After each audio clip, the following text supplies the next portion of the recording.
Alors, 30 000 hectares de vignes arrachés, en plus des 75 000 qui ont déjà été arrachés, 30 000 hectares de vignes contre 130 millions. Le gouvernement, Madame Annie Genevard, ministre de l'Agriculture, a fait cette déclaration.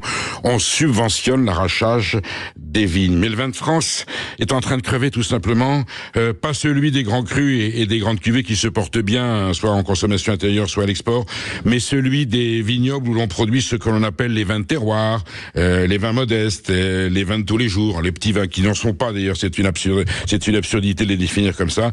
Le problème, c'est que depuis que le vin est assimilé à du poison par le lubie puritano-hygiéniste, eh bien, une sorte d'anathème est tombé dessus et ça a dissuadé. Donc les Français, moins de vin de tous les jours. Alors, on va évidemment ne pas inciter à une consommation d'alcool. L'alcool est un poison qui tue, mais le vin de France, le vin des paysans, de nos agriculteurs, de nos vignerons, les vins des terroirs intermédiaires, je disais, que ce soit les Côtes-du-Rhône, dans la vallée de la Loire, que ce soit dans le sud-ouest, eh bien, ces vins-là sont en train de mourir. Le Bordeaux supérieur, ils sont en train de disparaître, ils sont en train de crever. Les vignerons, les producteurs sont quasiment ruinés. Il n'y a plus de marché.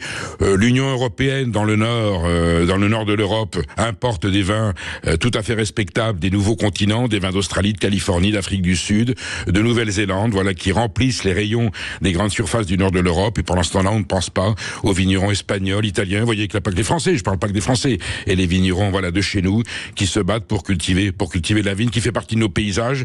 La vigne, c'est un patrimoine agricole, c'est un patrimoine sensoriel, c'est un patrimoine culturel.